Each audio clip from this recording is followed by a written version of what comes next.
الأصدقاء الأعزاء، الصديقات العزيزات في كل مكان، مرحبا. اليوم راح أحاول أحكي بموضوع هام يتعلق بتقرير مصير البلد، تقرير مصير سوريا.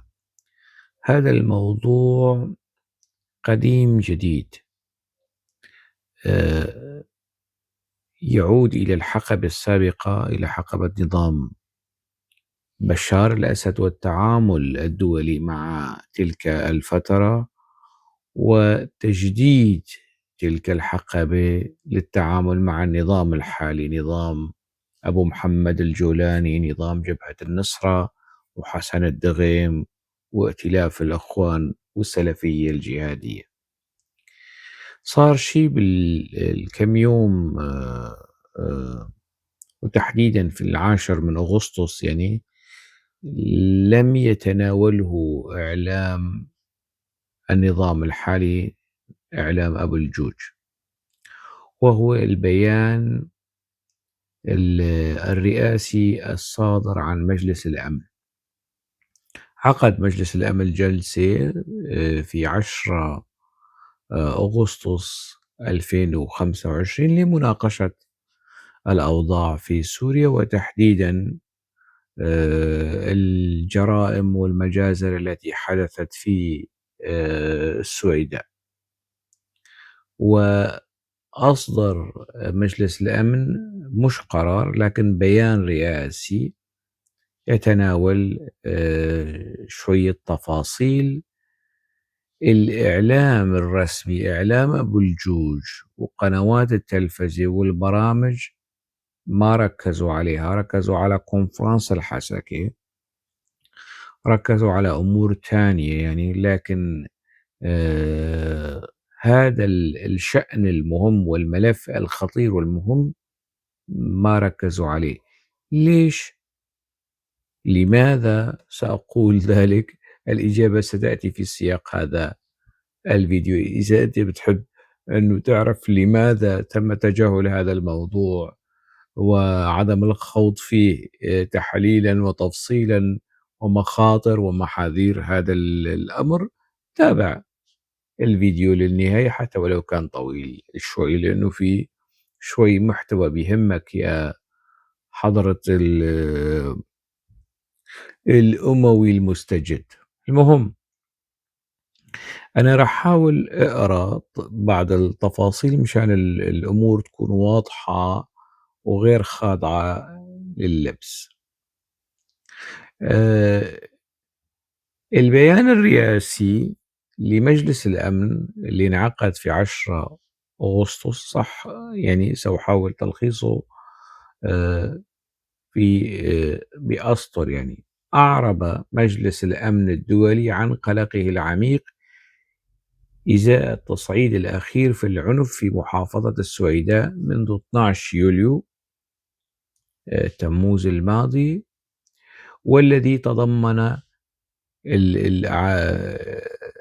العنف الذي تضمن قتل المدنيين وتهجير داخلي واسع. وأدان المجلس في بيانه الرئاسي بأشد العبارات الأعمال العنيفة التي ارتكبت ضد المدنيين في السويداء. هبت هبت لبت لبت، وترتيبات أبو الجوج أبو محمد الجولاني من تحت الطاولة ومن خلف الستار. وأدان المجلس بأشد العبارات الأعمال العنيفة التي ارتكبت ضد المدنيين في السويداء، داعيا جميع الأطراف إلى: 1. الالتزام بترتيبات وقف إطلاق النار. 2. ضمان حماية المدنيين بغض النظر عن عرقهم أو دينهم. ورحب المجلس في بيانه الرئاسي بإطلاق التحقيقات من قبل السلطات السورية، مشددا على ضرورة أن تكون التحقيقات موثوقة وسريعة، ما تخليها 6 أشهر تنام عليها 3 شهور 4 شهور حضرة فخامة الرئيس، رخامة الرئيس، لأ، البيان واضح، بيطالبك إنه هاي التحقيقات تكون موثوقة. شو معنات موثوقة؟ سريعة، شفافة، وغير متحيزة، وشاملة، ووفق المعايير الدولية لضمان المساءلة وتقديم مرتكبي العنف إلى العدالة. سمعان ما فخامة الرئيس أحمد الشرع نص البيان بماذا يطالبك ويطالب حكومتك ويطالب أنس الدغيم تبعك وأنس خطاب وحسن الدغيم وكل العناصر اللي بيشكلوا ائتلاف الأخوان والسلفية. كما عبر عن رفضه القاطع لأي تدخل سلبي أو مدمر للمسار الانتقالي السياسي والأمني والاقتصادي في سوريا، البيان الرئاسي تبع مجلس الأمن. وأكد البيان أن العملية السياسية في سوريا يجب أن تكون واحد، العملية السياسية، ترتيبات العمل السياسي ما تكون بس إخوان وسلفية ومن آل الدغيب ومن آل الشرع، ما يكون الموضوع أهلية محلية، سلفية على جهاد على أجانب على إيغور على تركستان على أبو عمشة. مجلس الأمن في بيانه الرئاسي وهو بيان شديد الأهمية يطالبك بأن العملية السياسية في سوريا يجب أن تكون شاملة يقودها السوريون، ما يتدخل فيها إبراهيم كالن وهاكان فيدان ورجب طيب أردوغان. أن تكون هذه العملية شاملة يقودها السوريون وفق المبادئ الواردة في القرار الرقم 2254 اختصارا 2254 الذي صدر عام 2015، الذي يؤطر الانتقال السياسي في البلاد. ولفت هون يعني القرار الأممي الذي صدر في حق النظام السوري وقت ذاك، الآن المجلس الرئاسي، بيان الرئاسي لمجلس الأمن، البيان الرئاسي لمجلس الأمن يسحب هذا القرار من الأدراج ويضعه على الطاولة ويفعله مجددا فيما يتعلق بالانتقال السياسي وفيما يتعلق بأداء حكومة أبو محمد الجولاني. هالموضوع اللي حاول الإعلام القفز من فوقه سريعا لحتى يضبطوا أموره. ولفت البيان أيضا إلى أهمية احترام سيادة سوريا واستقلالها ووحدة وسلامة أراضيها، ودعا جميع الدول إلى احترام هذه المبادئ. ما بعرف إذا طبعا إسرائيل لا تحترم، لكن نظام الشرع يحترم إسرائيل، وتركيا لا تحترم، لكن نظام الشرع يحترم تركيا اللي هي دولة محتلة لأراضي سورية وتنتهك سيادتها وأراضيها سري مري. وأحمد الشرع سكتم بكتم أمام الأتراك وكمان أمام الإسرائيلي.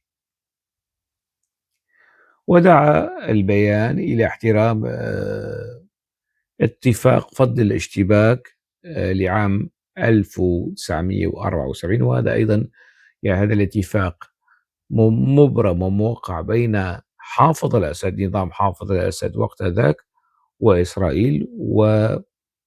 والبيان الرئاسي بيان مجلس الأمن يطالب حكومة الشرع وإسرائيل الطرفين أن يحترموا هذا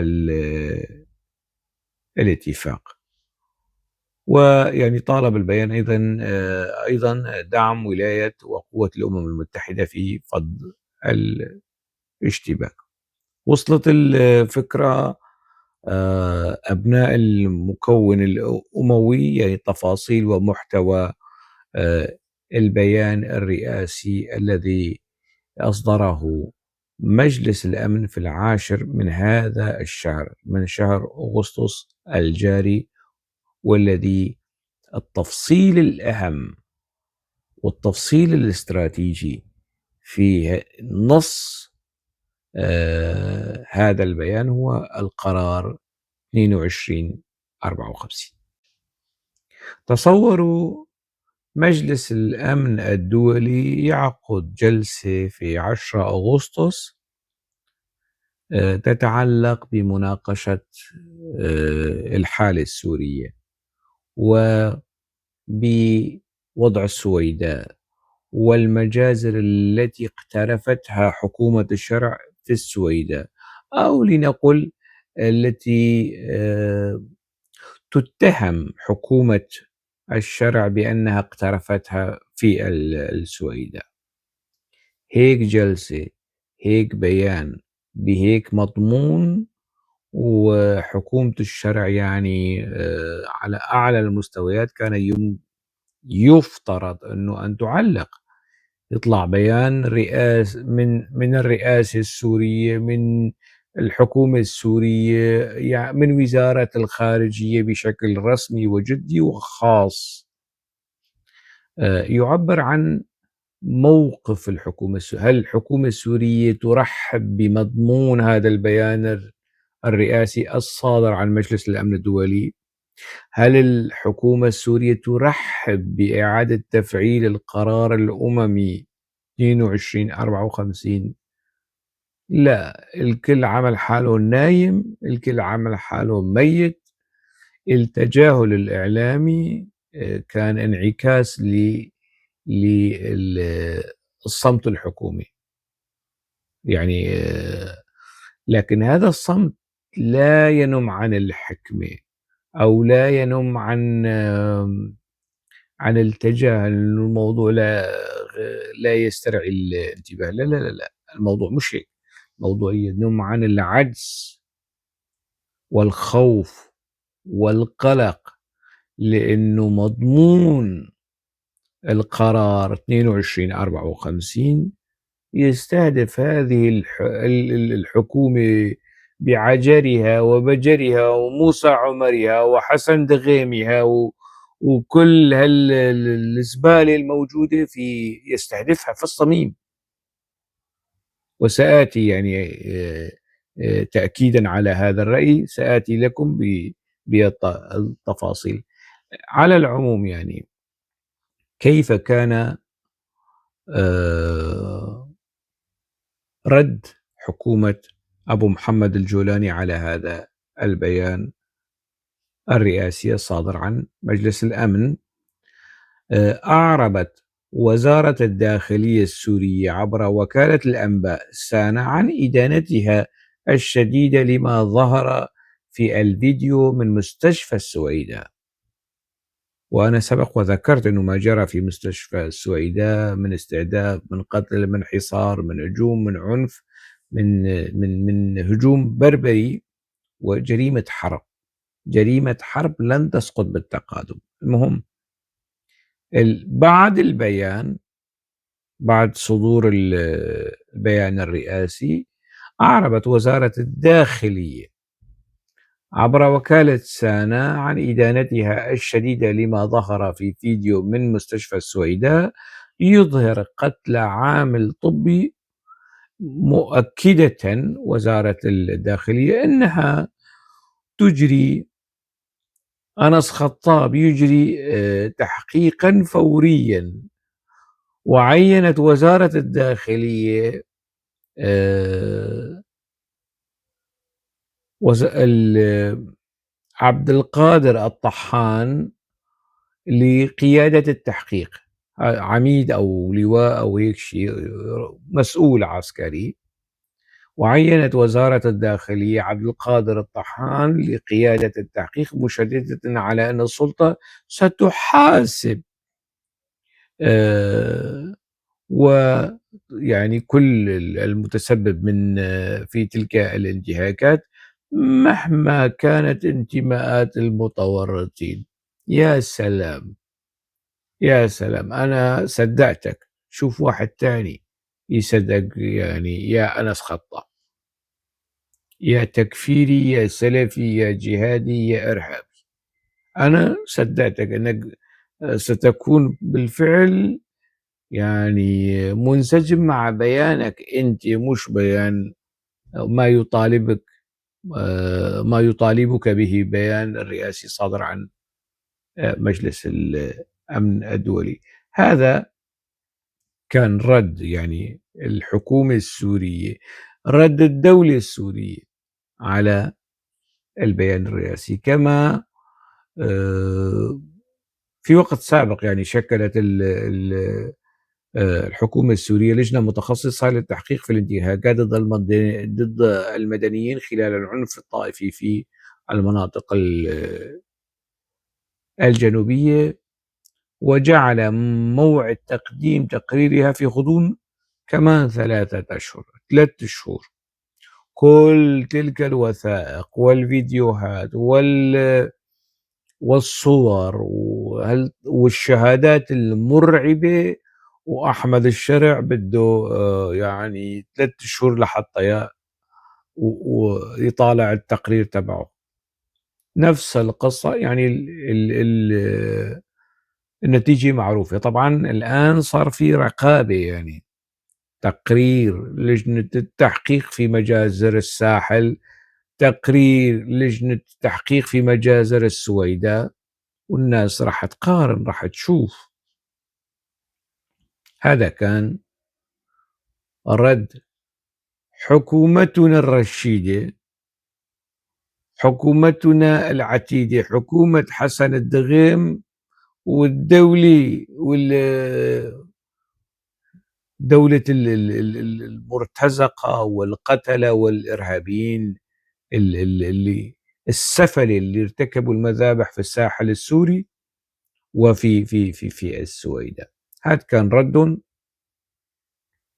مسؤول في وزارة الداخلية يعلق بشكل يعني على موضوع وإدانة، يدين تلك ما ظهر في الفيديو وقتل المتطوع المدني في مستشفى السويداء. قوات سوريا الديمقراطية قسد التي يكرهها الأمويون الجدد كره معاوية لعلي بن أبي طالب، وكره يزيد للحسين بن علي، كره العمى، كره العمى. هذه القوات، قوات سوريا الديمقراطية، لماذا يعني هذه الكراهية؟ لأنه هذه القوات، قوات سوريا الديمقراطية سحقت دولة داعش، سحقت دولة داعش وأفشلت مشروع السلفية الجهادية المتطرفة لكي آآ تستمر وتنجح في سوريا، وأسقطت عاصمة الخلافة. هذه هي الخلفية الأساسية للكراهية. في خلفيات أخرى كمان، مسألة الموقف البعثي العروبي العفن من الكرد ومن القضية الكردية. حاصل جمع هذه الخلفيات تجعل من مستوى الكراهية عاليًا جدًا عند أنصار حكومة الشرع ضد قسد. كيف كان رد قسد على البيان الرئاسي الصادر عن مجلس الأمن في 10 أغسطس 2025؟ الإدارة الذاتية لشمال وشرق سوريا، هذا البيان ليس بيان قسد لكن بيان الإدارة الذاتية اللي تشكل قسد الضرع الحصين، يعني الدرع العسكري الأمني الحصين لهذه الإدارة. الإدارة الذاتية لشمال وشرق سوريا تبدي استعدادها لتطبيق قرار مجلس الأمن 2254، وأصدرت بيانا بهذا الخصوص، هذا نصه: في الوقت الذي تمر فيه سوريا بمرحلة مفصلية وحساسة، أصدر مجلس الأمن الدولي، أقرأ لكم نص البيان: أصدر مجلس الأمن الدولي في 10 من شهر آب الجاري بيانا رئاسيا أدان فيه الجرائم والانتهاكات التي طالت المدنيين في السويداء، وأكد على ضرورة حماية جميع السوريين دون أي تمييز، وضمان وصول المساعدات الإنسانية بشكل كامل وآمن ودون عوائق. وفي الوقت الذي ترحب فيه الإدارة الذاتية ترحب بالبيان وتشيد به وتثمنه، ترحب وتشيد وتثمن، يا سلام. نعرب عن تضامننا مع، يعني صيغة كتير حلوة كتير مرتبة، يعني ترحب وتشيد وتثمن، مع ذلك بالتزامن مع ذلك نعرب عن تضامننا مع كافة المناطق السورية التي تعرضت للانتهاكات، وتعلن الإدارة الذاتية استعدادها الكامل للمساهمة في أي جهد دولي أو أممي لحماية المدنيين وضمان المساءلة العادلة ومحاسبة مرتكبي الجرائم وفق المعايير الدولية. يا سلام. إن تأكيد مجلس الأمن الدولي على القرار 2254 ومبادئه يشكل إطارا جامعا لا بديل عنه لتحقيق انتقال سياسي حقيقي في سوريا، ويضمن مشاركة جميع القوى الفاعلة على الأرض، ومن بينها الإدارة الذاتية وقواتها العسكرية المتمثلة بقوات سوريا الديمقراطية، باعتبارها طرفا رئيسا في المعادلة السورية ومكافحة الإرهاب وحماية الاستقرار. وترى الإدارة الذاتية أن أي عملية سياسية تقصي القوى الفاعلة التي تمثل إرادة ملايين السوريين ستكون عملية منقوصة ومهددة بالفشل، وسيكون لها عواقب وخيمة بكل تأكيد. وترى الإدارة أن البيان الصادر من مجلس الأمن قد جاء منسجما مع بنود اتفاقية 11 آذار بين دمشق وقوات سوريا الديمقراطية، وكذلك مع مخرجات كونفرنس وحدة الموقف لمكونات شمال وشرق سوريا الذي عقد في 8 من هذا الشهر في مدينة الحسكة. وعليه تبدي الإدارة استعدادها التام للمشاركة في تنفيذ مضامين القرار الدولي 2254 في تشكيل هيئة حكم انتقالي شاملة وذات مصداقية، ووقف العمليات العسكرية والتهديدات الحاصلة من أي طرف كان، وصياغة دستور توافقي جديد، وتشكيل حكومة انتقالية تضم جميع المكونات، ومواصلة مكافحة الإرهاب، وإعادة المهجرين قسرا إلى مناطق سكناهم الأصلية بشكل آمن وضامن، وصولا إلى انتخابات حرة ونزيهة تحت إشراف الأمم المتحدة. بصراحة برافو، برافو على هيك بيان وعلى هيك مضمون. كما تؤكد الإدارة الذاتية على أهمية أن يكون للأمم المتحدة دورا محوريا وفعالا في هذه المرحلة من خلال رعاية حوار وطني شامل مبني على المؤتمرات اللاحقة بعد سقوط النظام، ويضم فيه جميع الأطراف السورية بلا استثناء لضمان بناء سوريا ديمقراطية تعددية موحدة تحترم حقوق جميع مواطنيها وتحقق تطلعاتهم في السلام والحرية والعدالة. الإدارة الذاتية الديمقراطية لإقليم شمال وشرق سوريا، 12 آب أغسطس 2025. هيك بيان، يعني وبهيك فحوى، بهيك مضامين، بهيك ترحيب، بهيك صياغة يصدر عن دول محترمة، مش بس يعني أقاليم تتمتع بالحكم الذاتي أو ما يشبه الحكم الذاتي.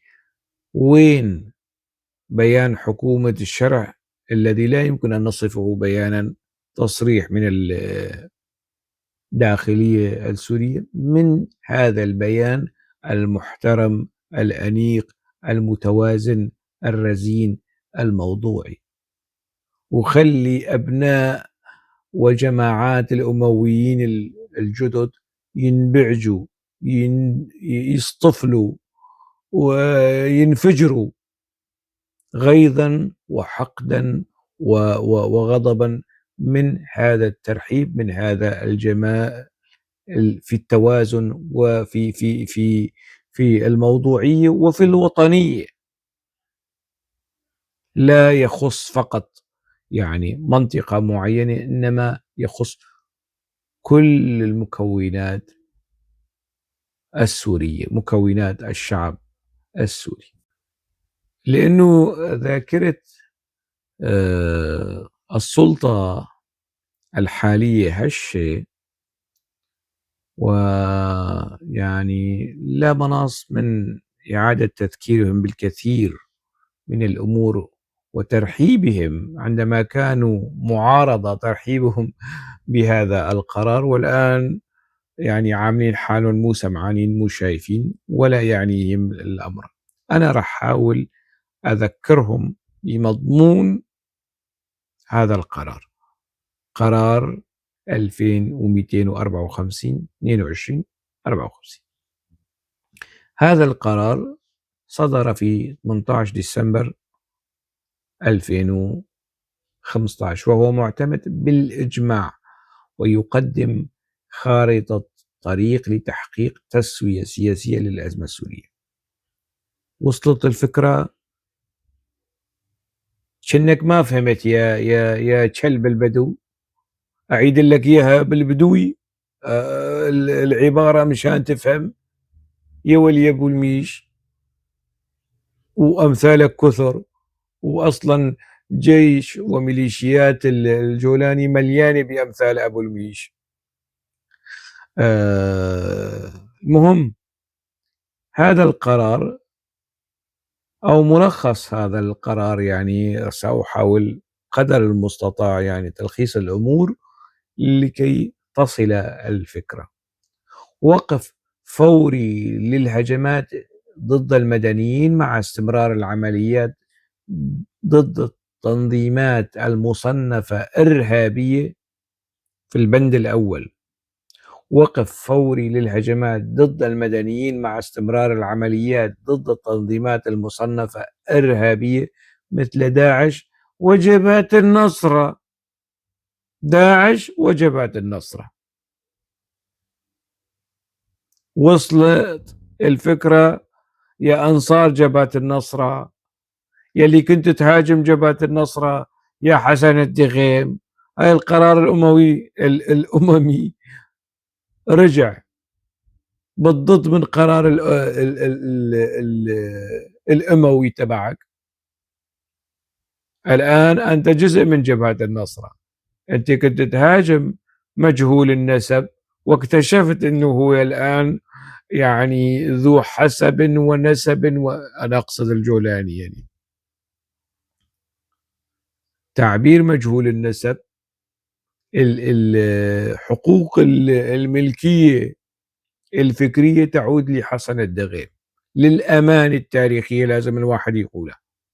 حسن الدغيم اللي كان بيقول عن الجولاني مجهول النسب ويهاجمه ويكفره ويخونوا ويشيطنوا، والآن يقول فخامة الرئيس، فخامة الرئيس، كبير المنافقين، الخبير الاستراتيجي في شؤون النفاق والدجل والزيف والفبركات، حسن الدغيم. هي القرار، نص القرار 22/54 في مادته الأولى: استمرار العمليات ضد التنظيمات المصنفة إرهابية مثل داعش وجبهة النصرة، وإطلاق آلية لمراقبة وقف إطلاق النار.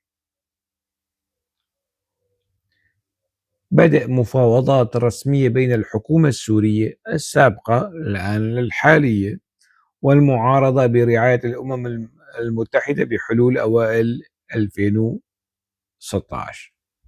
شو كمان؟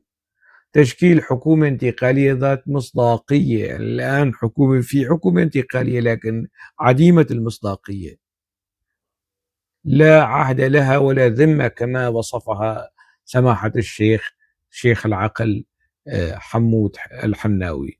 سلطة انتقالية مؤقتة لا ذمة لها ولا عهد لها ولا شرف لها ولا أخلاق لها.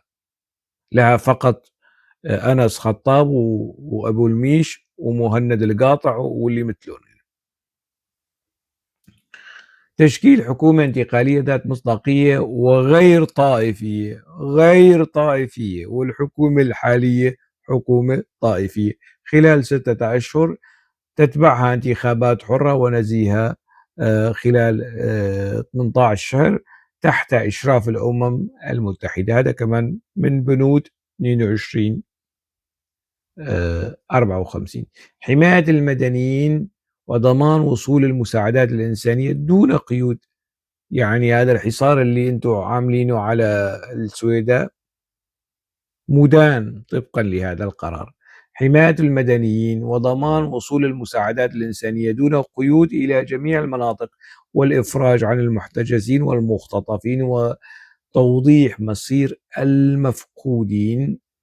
صياغة دستور جديد، مش الإعلان الدستوري تبع حسن الدغيم مجهول النسب، لا يكون حسن الدغيم كمان يطلع مجهول النسب. صياغة دستور جديد كجزء من عملية الانتقال السياسي. عودة آمنة وطوعية للاجئين وإعادة أعمار المناطق المتضررة بعد انتهاء النزاع. التأكيد على القيادة السورية للعملية السياسية مع دور داعم للأمم المتحدة وفق بيان جنيف 2012 وبيانات فيينا 2025. أكيد هنالك تفاصيل لبيان جنيف وبيانات فيينا ضمن مضمون هذا القرار اللي جرى إعادة تفعيله من قبل مجلس الأمن. هذا القرار أقر في الاجتماع، رقم الاجتماع 7588 لمجلس الأمن بتاريخ 18 ديسمبر 2015، وتم تبنيه بالإجماع. بمعنى يعني النقطة الرئيسية اللي في كل تفاصيل هذا القرار يضرب كينونة وهوية الجسم السياسي، السلطة السياسية التي تحكم دمشق حاليا فيما يتعلق بالانتخابات. يعني مسألة تشكيل مجلس الشعب ثلث يعينه الشرع والثلثين الباقيين لجنة عينها الشرع، هذا مضروب، مرفوض، منبوذ، مسجوب، غير مقبول طبقا ل 22/54. الإعلان الدستوري مضروب، مرفوض، مسجوب طبقا لهذا الإطار. القرار الأممي، القرار الدولي اللي وافقت عليه المعارضة أيام الائتلاف وكان قرار بالإجماع. كل هذه التفاصيل التي خلال الأشهر الماضية من سقوط نظام الأسد، والأهم من كل ما سلف استمرار مكافحة الإرهاب. داعش الموجودة في سلطة الجولاني، النصرة الموجودة في سلطة الجولاني، نظام الفلول، فلول البعثية على فلول الإخوان على فلول السلفية على فلول داعش على فلول النصرة، حاصل جمع كل هذه الفلول هي حكومة الجولاني، حكومة البرابرة والتركستاني والإيغوري والمجازر اللي صارت في الساحل والمجازر اللي صارت في السويداء. فهمت علي؟ فهمت هلأ شو معنات القرار الدولي 2254 يا حضرة الموالي المطبل؟ هلا رح يطلع لي الهبرة والزبرة والعبرة وموسى العمر وكوسى العمر و, و, و وشو قرارات دولية، شو مجتمع دولي نحن. لا يعني، والإعلان الدستوري، تبع حسن الدغم أعتقد في مقدمته يقول أن كل القرارات الدولية والاتفاقيات والمعاهدات المتعلقة في الشأن السوري هاي الحكومة تقبلها. الآن سلوكيات وأداء وسياسات وخطاب وإعلام حكومة الشرع بالضد من مضمون روح ونص هذا القرار الأممي. وأعتقد أنه يعني أول الرأس حنجلة. إعادة تفعيل هذا القرار، الشرعية الهش اللي حصلوا عليها جماعة الجولاني، حكومة الجولاني، شوي شوي راح تروح، وهذه الحكومة وهذه الأوبة وهؤلاء البرابرة إلى زوال بشار الأسد ونظامه وأزلامه هم السابقون، والجولاني وأزلامه ونظامه هم اللاحقون. حتى موضوعنا آخر، ألقاكم على خير.